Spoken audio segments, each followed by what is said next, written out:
make sure you take this home. All of my ummah will be forgiven and it will be shown mercy, except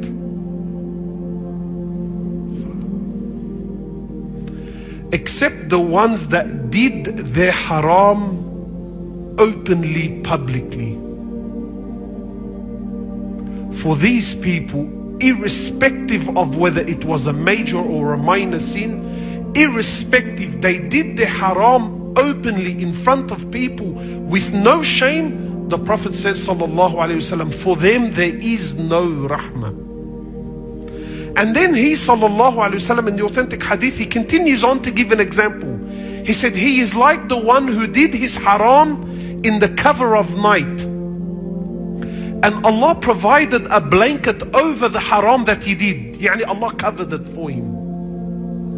Then in the morning he wakes up and he tears up the blanket that Allah put over his sin, and he starts to tell the people, Wallah, I did this and I did this and I did this. For this person, there is no rahmah. And we need to understand, my brothers, again we've established, we all do wrong, we all make mistakes. We know this. But the person that does his sin openly, publicly, with no shame, he tears up the cover that Allah provided for him. The Prophet ﷺ is saying, for this person, there is no rahmah for him on the Day of Judgment. So let me give you an example, because this is very important. Wallah, I'm not picking on the sin, so please, again, I'm not picking on the sin, I'm just using this particular sin as an example. Smoking, for instance. I understand many brothers, they started smoking when they were young. It's a bad habit. Wallah, sincerely from my heart, I ask Allah to make it easy for all brothers and sisters that smoke, to make it easy for them. I understand it's a very disgusting habit, it's a very expensive one. Anyway, you smoking is a sin. Some of the ulama say that it's a minor sin, it's not something. You smoking is a minor sin.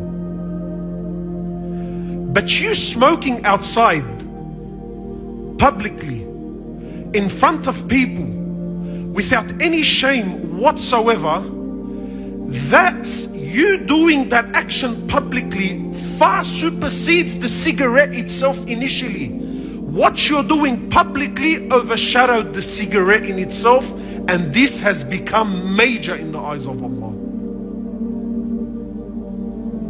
Because we have a responsibility of protecting our community and the society in which we live in.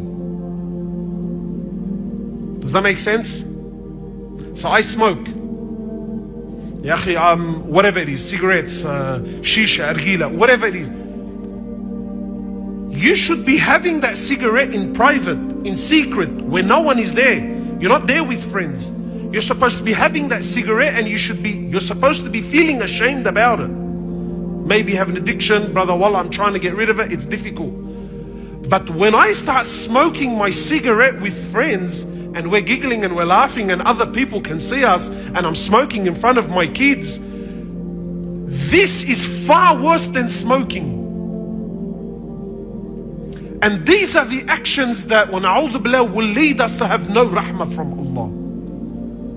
And wallah, my brothers, we don't want this. So if you have habits, we all do, we all have things that we're not proud of, we all have things that we're ashamed of. But you have to be cautious that I do what I do secretly behind closed doors, and that I don't openly expose this. Because in openly exposing it, guess what? It becomes worse than the sin itself.